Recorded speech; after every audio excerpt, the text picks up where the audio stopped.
Got it. Good job. All right, I'll pass it to you, Sarah. And yeah. All right. Well, I know Blythe, but the two of you are new, so I'll give you a little intro. So, my name is Sarah, and I am a website care and maintenance expert. I have been building websites for over a decade and learning code even before that. Over the last 5 years, I've actually designed websites for small businesses, and 95% of my clients usually continue to work with me through website maintenance. And during this time, I've actually noticed that those who don't maintain their websites leave their websites sitting on the back burner, where they usually wilt away, they break down, they suddenly vanish, or they get hacked. Which is why I chose this year not to focus on building new websites, but actually supporting those who actually have current websites and getting the care that they deserve so that business owners don't have to feel overwhelmed with tech, create space on their calendar to prioritize their websites, and can grow their business and have confidence that their online presence is actually not going to hold them back. And I know if you are here, it's because you want your website to truly support your success, especially as we step in 2026. And today I'm sharing five powerful areas of your site that have a huge impact on how you show up online. And these are simple things that you can check and refresh regularly to keep your website strong and consistent and aligned with your goals. So the first one is new offers. Many small business owners don't actually update their services behind the scenes, and then they forget to do it, or they do update their services, but they don't do it on their website. They forget to do that part. So why is updating your offers on your website important? Your website is your storefront. It offers your services, and your site needs to reflect all of the updates that you do throughout your business. So that way you don't confuse your potential clients. And outdated offers actually lead to wrong inquiries, pricing misalignments, and low quality leads. And how to check for offers that need updating is like looking at your services to see if there's anything missing, if you have any prices that are outdated, if you have any old packages that you're no longer offering. And I would ask yourself, like, would you be proud if someone were to buy this service from you today? Or, does the site match the way that you're currently doing business, or is it outdated? Does it feel outdated to you?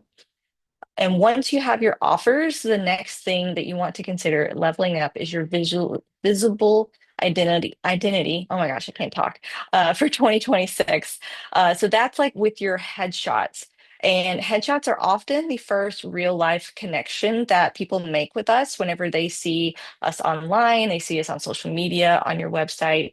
And new headshots are actually powerful for anyone updating their offers, rebranding, or refreshing their design. So that's something to really think about if you're in that phase of your business. And photos can actually turn away customers if your headshot is older than 3 years, doesn't match your current vibe, or looks too like DIY. And we're going to go into that a little bit deeper here in just a second. The professional headshots or your brand photos actually boost your credibility. They create a positive first impression with your visitors, and they increase your conversion rates. So it's something to consider as you're going into 2026 is use brand consistency in your headshots across everywhere on online. So your website, your social media, newsletters, your email signature, Google business profile, all of these things, they should all be consistent. So something that you might have been thinking about this year, or it's been something that you've seen this year on other people's businesses, is AI headshots. So are these helping other businesses, or are they hurting other businesses? So I wanted to quickly kind of talk about that because it's a hot topic. AI headshots are everywhere right now, and I know a lot of people are asking, if you should use them, if they're trusting, if they are creating trust with your customers. So AI headshots can help when they look like you. They are used consistently throughout your branding, like we were just talking about. Your current photos are low quality or outdated, so it could be an option to use temporarily. And then just until you can get, new professional brand photos taken and making sure that they match the tone of your website. So if your website is modern, maybe have AI headshots that are modern. And then AI headshots can actually hurt your visibility whenever they don't resemble you. They look over edited. So, if you're 50 and maybe your headshots make you look like you're 35, like that's going to be really different whenever people see you online. So you need to make sure that someone can actually recognize you on Zoom calls if you were to use AI headshots. Use AI headshots that have realistic backgrounds or settings and making sure they don't look too perfect. If someone can't recognize you immediately on a video call, then just making sure that is a red flag because that's going to break trust with your audience. So speaking of trust and professionalism, one area of business owners that you often overlook is the technical side of your website. And one of the most important technical pieces is your security. Your website can't support your business in 2026 if it's not secure itself. So security isn't just for, big websites and big businesses like Apple or Google. Small businesses do get targeted daily. So this is really important to make sure that you're keeping your website secure. Common ways to tell if your website has weak security is outdated plugins, weak passwords, expired SSL certificates. That's with your hosting, and then poor hosting overall.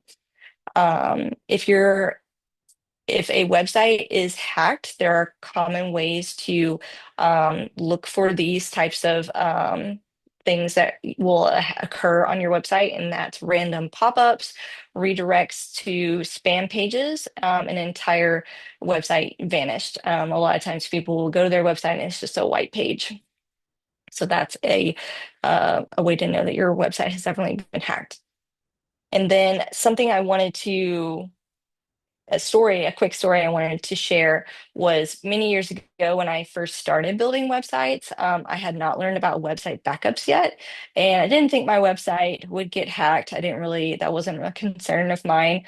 And I didn't check it regularly. And one day I went to it and it had completely been taken over. I couldn't log into it. Things had been changed. So it was pretty much broken. And I had to start from scratch after I had regained access to it. But now I use external backups and I never have to worry about that again. And I've also saved my clients countless times with backups too. So that is something not necessarily security related, but you getting hacked is part of the security, but backups is something that I like live and breathe. It's definitely important if you don't have that on your website yet. So something to kind of to consider whenever you're going into 2026 is plan for monthly updates, review your hosting quality, and then keep backups of your site, like I said. And then websites usually are a like set and forget for many business owners. I know so many people who have their website on the back burner, but if you want your website to grow with you, security is not optional because we definitely don't want to lose it. It's a investment in our business, and we don't want to have to start over. That is a waste of time and money for all of us. And then security goes hand in hand with another back end piece people don't think about very much, and that becomes a problem, and that is actually speed of your website. Fast websites convert and slow websites lose your customers. The average visitor leaves a site if it takes more than 3 seconds to load. And every year we expect faster online experiences. I'm sure you're well aware of that. So even if your website is the most beautiful site in the world, if it's slow, then don't expect high results. Slow sites also hurt your SEO. I'm sure Berlyn can talk about that. And then conversions and also trust. The biggest culprit for slow websites is usually your hosting, oversized images, and media. and then bloated themes and too many integrations. So a couple of things you could be looking for going into 26 on your website is compressing images, possibly upgrading hosting if that's an issue, removing unused plugins and integrations, and then cleaning up pages with too many animations. Um, so now let's talk about the part that visitors see instantly and how confident you are in your brand and what first impression you are giving. So whenever someone lands on your website, like I said a second ago, they are, going to wait around for about 3 seconds. And also in that 3 to 5 seconds, they are making a assumption of your brand and your website, and that's their first impression of you.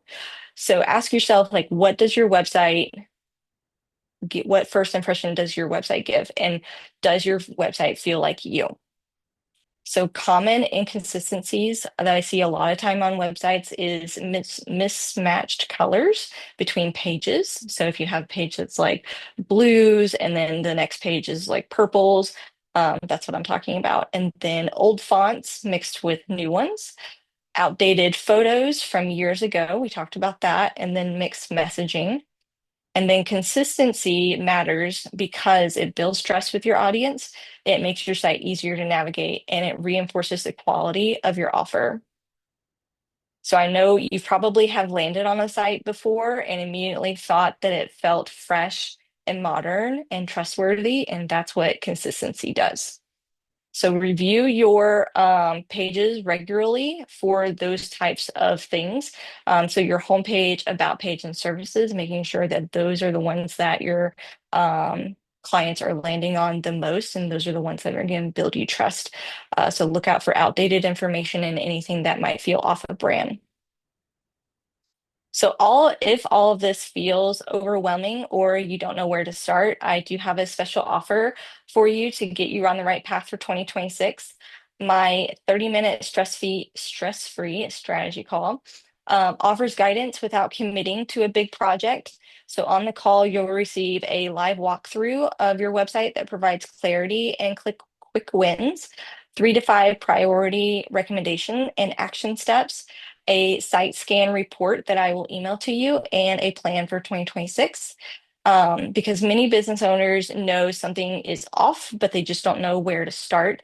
And this strategy call is perfect for businesses who have outdated websites. They need small tweaks to their website made. They're prepping for a rebrand, or maybe they feel like their website is off brand. And they're wanting expert eyes on a without the big investment or without overwhelming feelings of their website taking too much time. So if you want to actually have a website that is creating success for you in 2026 and not collecting dust on your back burner, I want you to make sure that you're not spending hours on Google trying to figure it out yourself. So I would love for you to grab the stress-free strategy call. It's $120 for 30 minutes, and I would love to support you for the new year. And I will drop that link on the chat for you guys. And then Berlin, I am ready for you to take over.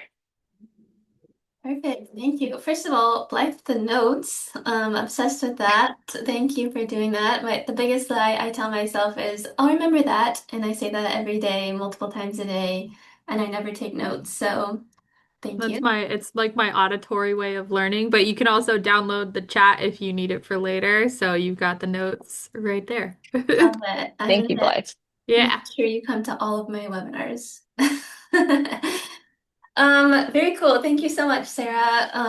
Our websites are like our 24/7, always on employee representing our brand and the way that they look, is super important to make a good first impression. So lots of good tips there. You mentioned site speed and SEO, so I just want to touch on that before I forget. Why it's so important is because you have a bounce rate. So if people come and they're there for like 1 second and then leave because your website's too slow, that is something that like Google is tracking and that your website data is tracking. So if people are just like coming and leaving, then that's really going to hurt in your ranking.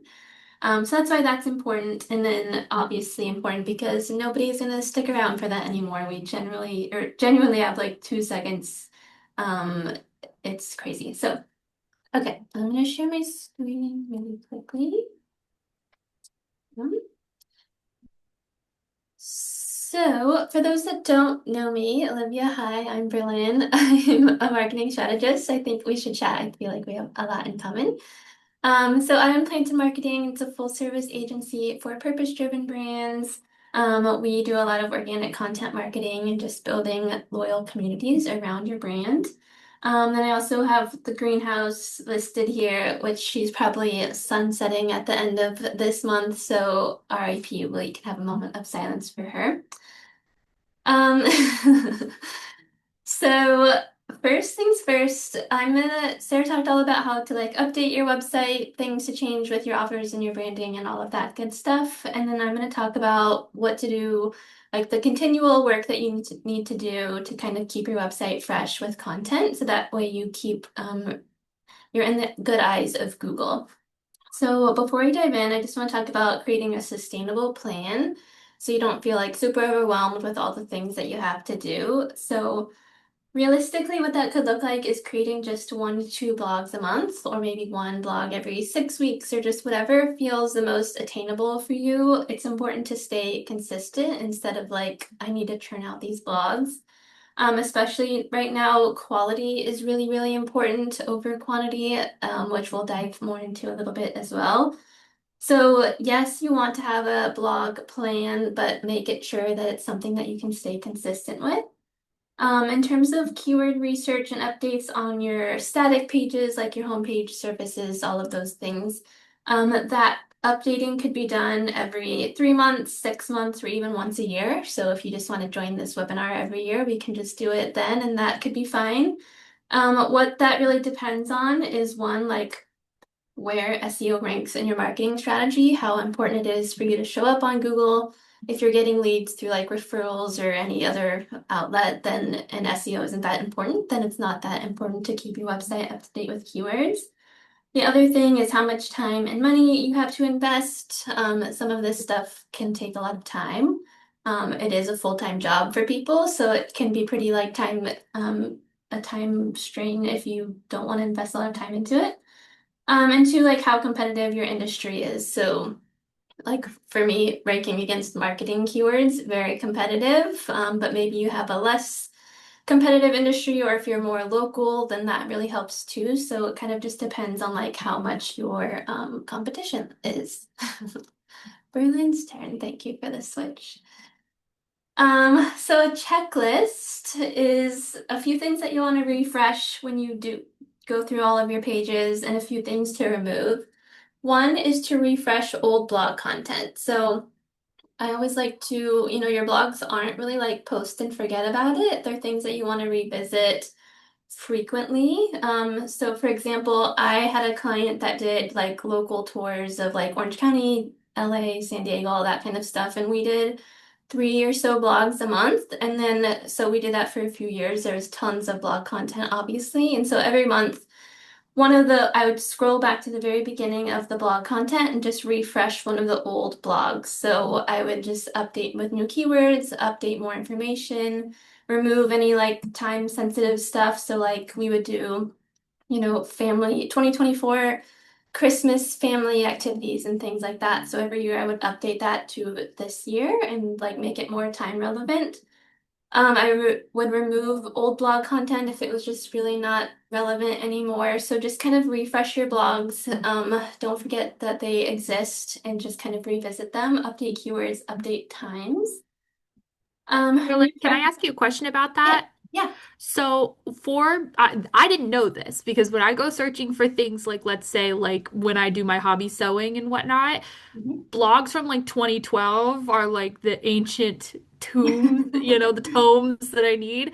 So when you're updating content and refreshing and keeping consistent, is there value in having an archive of older information? Or is this mainly, and are you literally taking that old blog, refreshing it and reposting? Or are you like copying it and redoing the blog and so that you have the archive version and you have the new version? No, so I updated it. I don't archive it, so I'll even change the post date to like today. So I'll Ah, update that.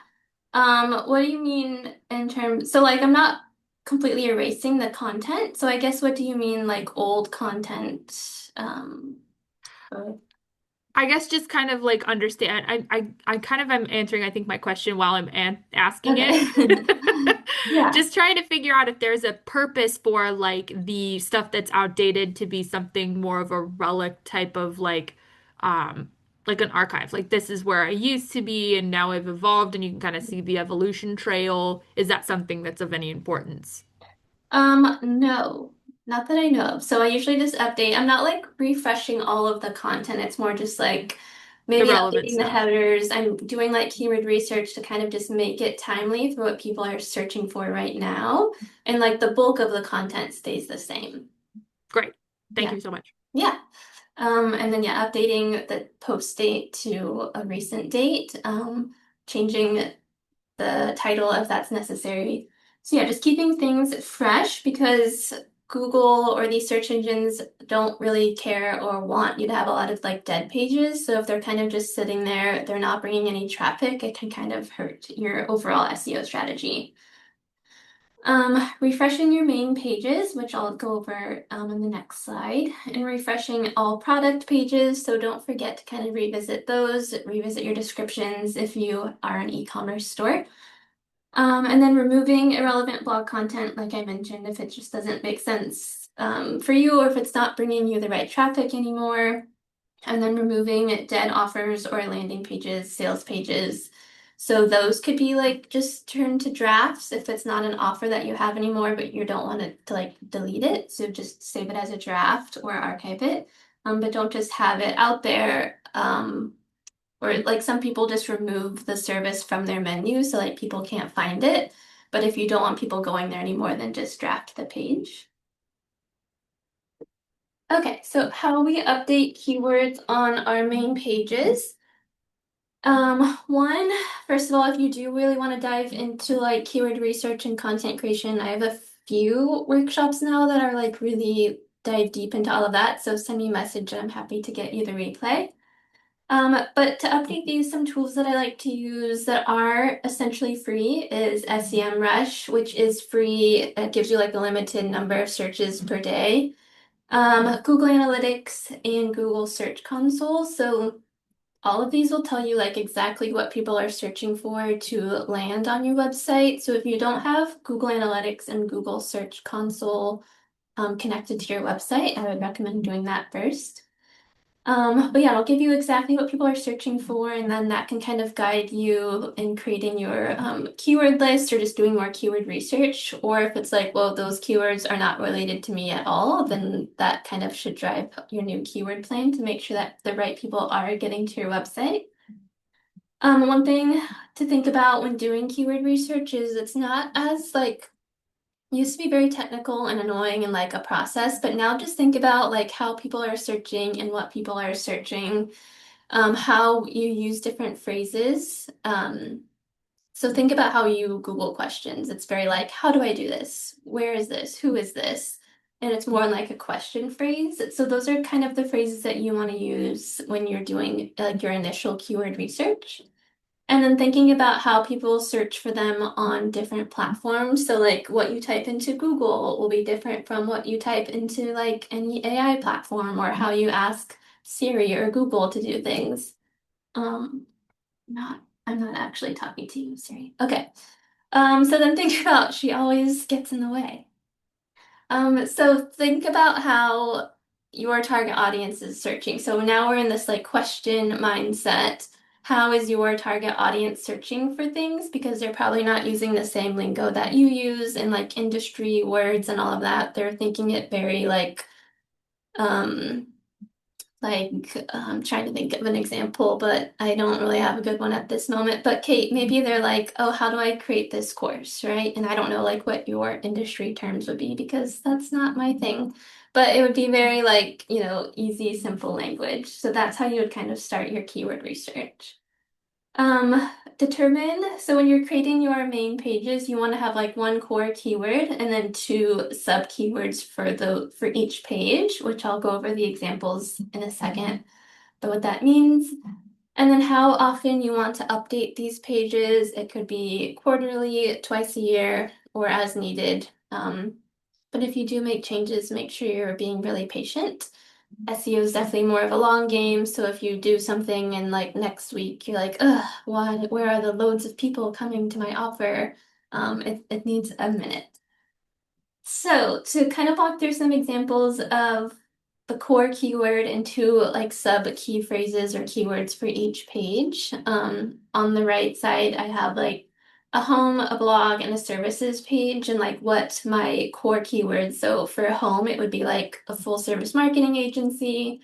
And then my two sub phrases for that would be marketing agency for purpose driven brands or full service marketing for mission driven brands. And then there are a couple other examples below that.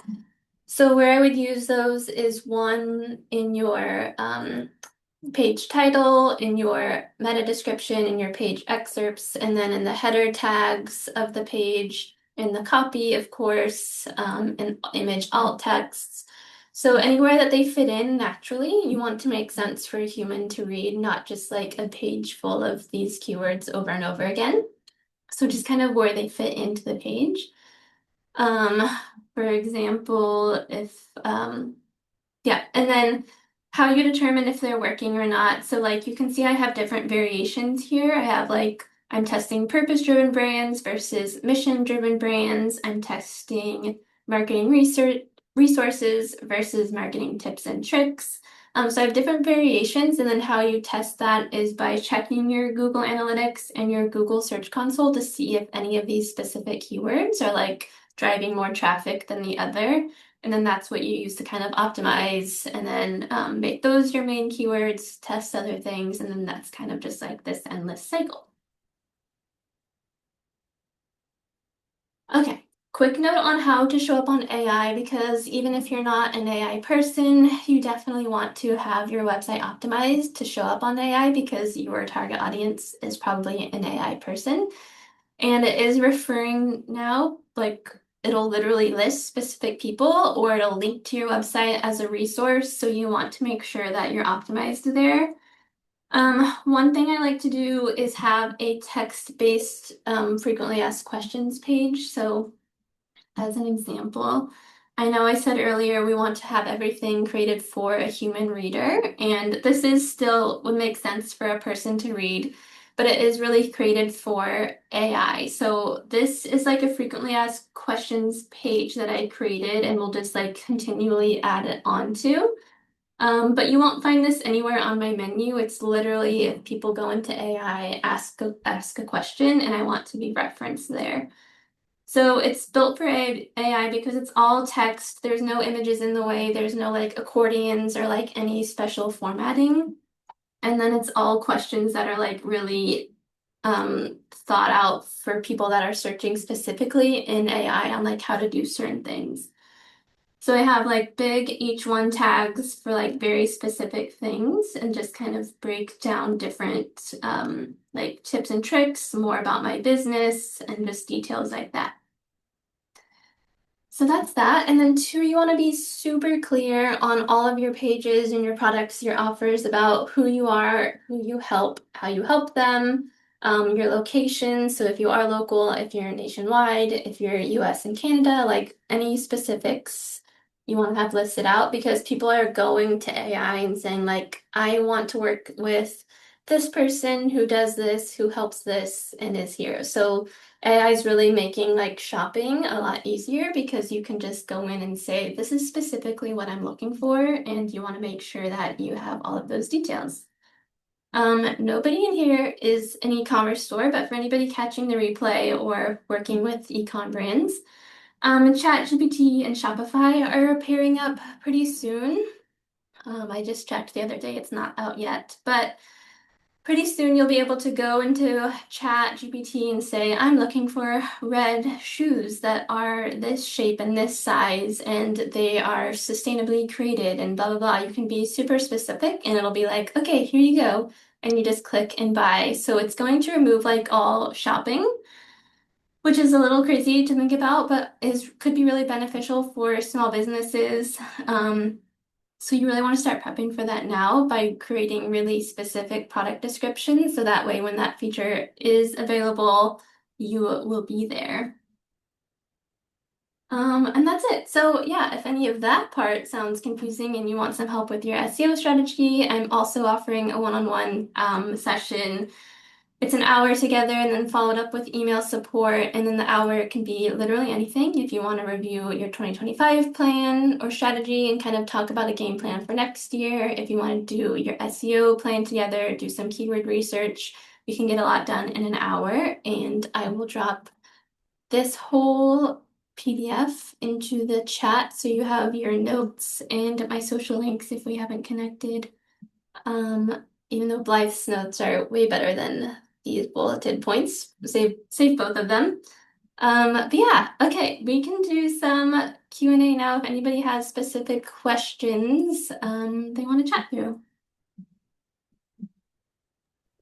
This I'm is oh absorbing. God. Oh yeah, I'm absorbing too. I mean, I'm this is absorbing. anecdotal. But like how many like do you do the majority of your leads, your sorry, clients or prospective clients come through your website, would you say, Berlin?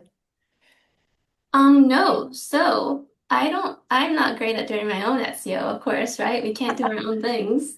Um, A lot of the work I've done just this last year was really just like the last 6 months or so. So like I'm hoping maybe next year, because I've really been specific on like how I'm helping, all the things that I just mentioned for like the AI section, I really dove into in the last like 6 months. So Yeah. hopefully like I start to see some of that traffic. Yeah.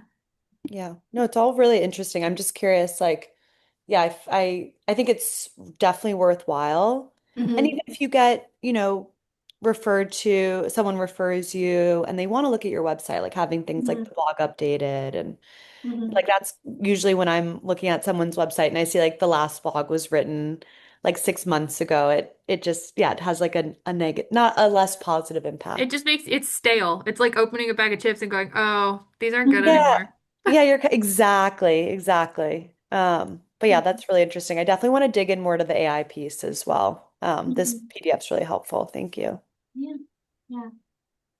Yeah, it's really interesting how it has such an impact. Like there's actually, I don't know if you all are on Threads, but there was this conversation the other day about like having a Gmail email address instead of a domain and like how that even is like, are they legit?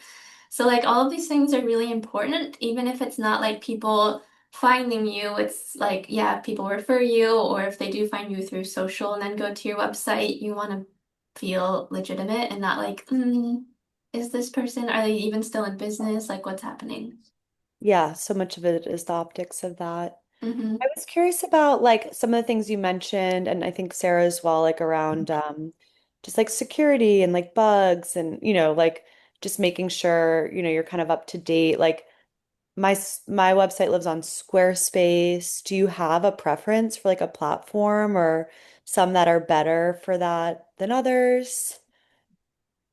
I think that Squarespace is a great platform. WordPress, is my specialty. I support people with WordPress, Squarespace, and Wix. That's most of what my clients have. But I've been on WordPress since the beginning, but Squarespace is definitely the equivalent. So I think that Squarespace is a great option.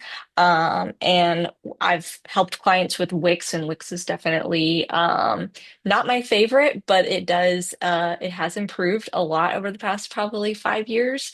So I mean it's not a bad platform if that's where you started and you can't invest to go to a better platform. Yeah, totally. Sarah, when you talk about hosting, are you talking about like Squarespace or I'm sorry, Wix, Squarespace, WordPress, or are you talking about like GoDaddy, Bluehost, like the back end piece? Yeah, that would be the back end piece, like you Okay. said. WordPress, Squarespace, Wix, those are the platforms that you're building your site on. Okay. But hosting is basically the machine that's So running if your we were to have website. to upgrade hosting, is there a recommended host that you feel is like the optimized one? It really depends on your budget. It depends on what platform you have your website on. Like for WordPress, one of the better hosting is like SiteGround, but there are so many to choose from, and like they're always making improvements too, trying to be better than their competition. So really, just doing your research or talking to an expert and like really looking at what hosting you have and seeing what can be better for you. That would be my recommendation. Awesome. Berlin, I have one for you. When you built out that frequently asked questions page, did you use AI to formulate the questions? Is that optimized for AI since it came from AI, or what's the take on that? Yeah, I did use AI. I used both. So I first thought a lot about like what people are already asking me, like where I want to show up. And then I did put that into AI, fed them all of that information and my brand and all of my everything. And Hmm. then I had it come back with a list. And then I just used that to build my own or like extend my list.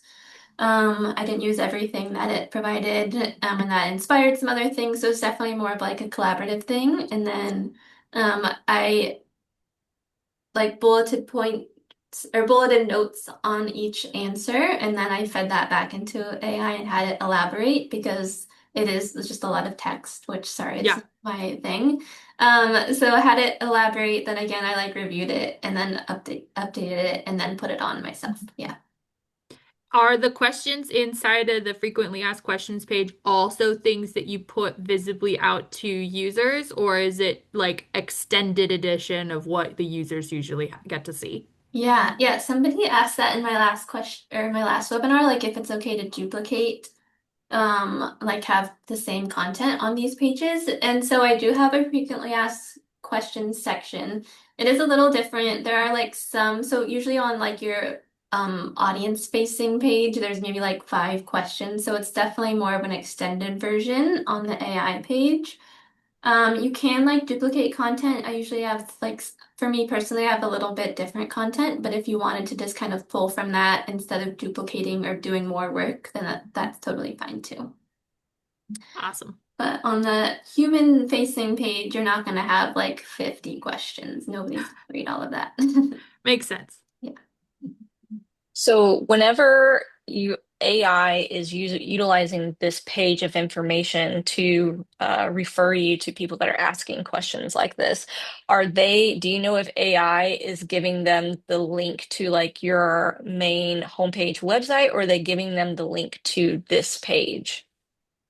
Yeah, it'll probably link to that page. Okay. So So, my follow-up question is, if a human lands on that page, I didn't notice, but I just had the question pop in my head.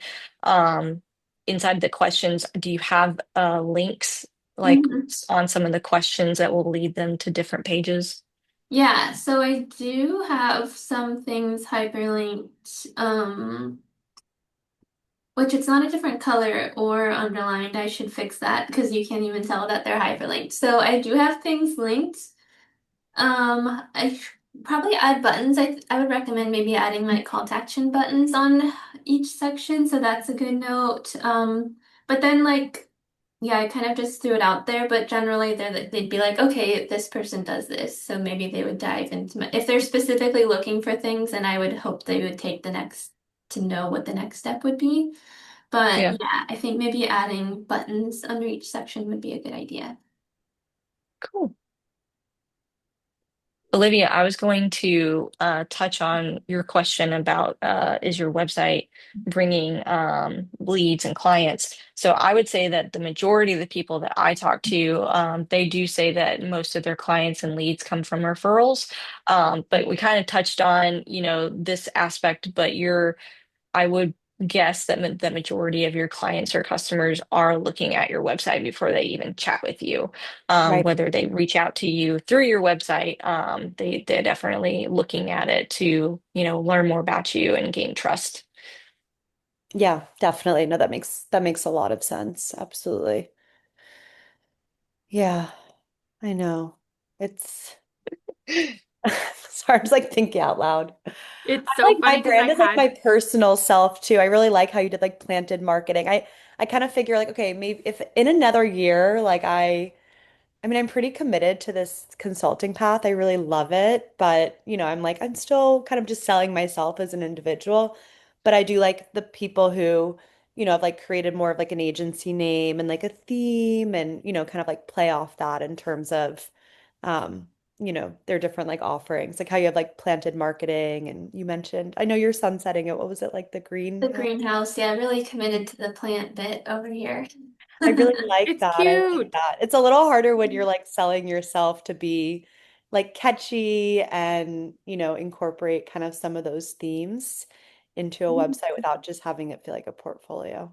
Mhm. But yeah, that's all. That's really helpful feedback. Thanks, Sarah. I know it's like it's been a year and I haven't had a website. So I'm like, it's time. Oh, wow. You So yeah, I you haven't had a definitely website or consider you haven't consulting with updated you it? both. I haven't even had one. Okay. That's interesting. 2026 is the year. Yeah. I know. Yeah. Yeah. I know. It is interesting. I think I just because my built referrals have mine. been like so, yeah, well connected. Sorry, Mhm. go ahead. It's no, you're all good. I built mine in April and I was like in one space when I built it, and then my message has evolved like monthly. I've just been refining my messaging through all my networking calls, and the challenge there is I have abandoned my website. So it says what I used to say in April and none of the things that I'm currently saying that are resonating really well. So that disconnect I know is doing me absolute disservice right now. I even took off like my like free phone call thing. Somebody managed to find the link because I didn't hide the page because I still use it on occasions. But I had taken it away from everything. Someone found it. I don't know if it's showing up in SEO or what, but they booked a call with me over the weekend, and I was like, "Who is this person? How did they find me?" So, it's the issue I'm finding is that I'm having a disconnect between the way people are utilizing my website and the way that I am trying to get them to use my website. And that's because I haven't sat down and actually put something together for them to actually be able to use it. Yeah, what I would say for that is that when we think about our website, we think about it as like this entire project that we have to like finish and do and publish and be done. But if you are like doing it yourself, just update it as you go. So like as I mentioned, I've been working a lot on my messaging and I've been making a lot of changes. And I will literally just like, oh, this is my new tagline. Cool. Let me update my homepage. And that's it. Like, I Yeah. don't need to sit down and do all of it at once. You can just make the small tweaks as you go. I was in a call the other day and like my homepage was completely different than it is right now. And they're like, do you want like an image or like nothing really is looking good right now? And I'm like, yeah, it's a work in progress, but come back next week. So like just make the small tweaks as you go. It's better than nothing. Yeah. Mhm. Yeah, and Olivia, since you don't have a website yet, just kicking off from what Berlin said, I create a lot of websites that are just one page for my clients. And I get the question all the time, like, was one page enough? And it's like, well, if that's, what you can do right now, and, that's the investment that you can make or whatever, then yeah, that's going to be perfect. I mean, you can create all the information that you need on one page if that's what you can do right now. So yeah, don't overwhelm yourself with creating an entire website if all you need is one page just to get you started. Because you can always build on. Yeah, no, that's so true. And I think you both touch on it or Berlin. It's like you want to make sure that like they're seeing the most important pieces, right? It's like services about, and I think people have such limited attention spans anyway. It's like better to just have it, yeah, I've seen some websites that have like so many pages but that's really Yeah. great. I'm definitely gonna, yeah, look into both of your services. So thank you. That's really helpful. I also, if anyone has a recommendation for like, or if either of you do like logo designs, I'm looking for something really simple, but I've tried to make something myself and I'm just like, I definitely want to hire out for that. I've talked to some people on like Fiverr, but I don't know if either of you have worked with anyone you like. Yeah, I'm sure. lots of people in this group have some great recommendations. I will go through my list and I'll message you after this. Thanks. Yeah, we're connected Yeah. on LinkedIn. I actually Yeah. saw that already, so thank you. Hmm. Cool. Any other final thoughts or questions? You ready to tackle your website? Have a long to-do list now. So good to see you, Kate. Yeah, no, this was really great. Once my website's live, when the time comes and I share it on LinkedIn, regardless of if we collaborate, I'll definitely like mention you both and how great this session was. So thank you. Well, This of was really, course. Yeah, I'll really, do the Def really same for nice. sure.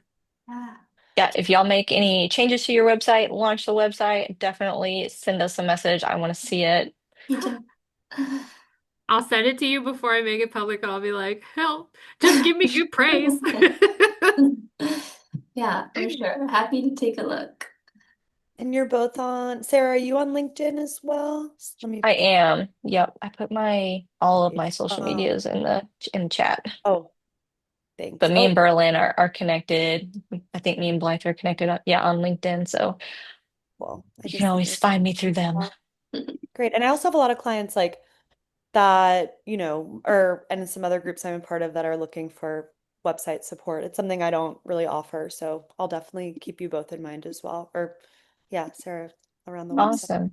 Thank you. Yeah. Wow, well, it was so nice to see all of you. Thank you for coming, and I'll Thank you see for Yes. you all hosting. very soon. Mm. Thank you for coming on a Monday. Yeah. Yeah. Yeah. Good way to So start glad the it, week. Yeah. yep, so glad y'all came. Hopefully it was helpful and definitely reach out to us if y'all have additional questions later. Awesome. Thank you guys. Thank you. Thank you. Bye.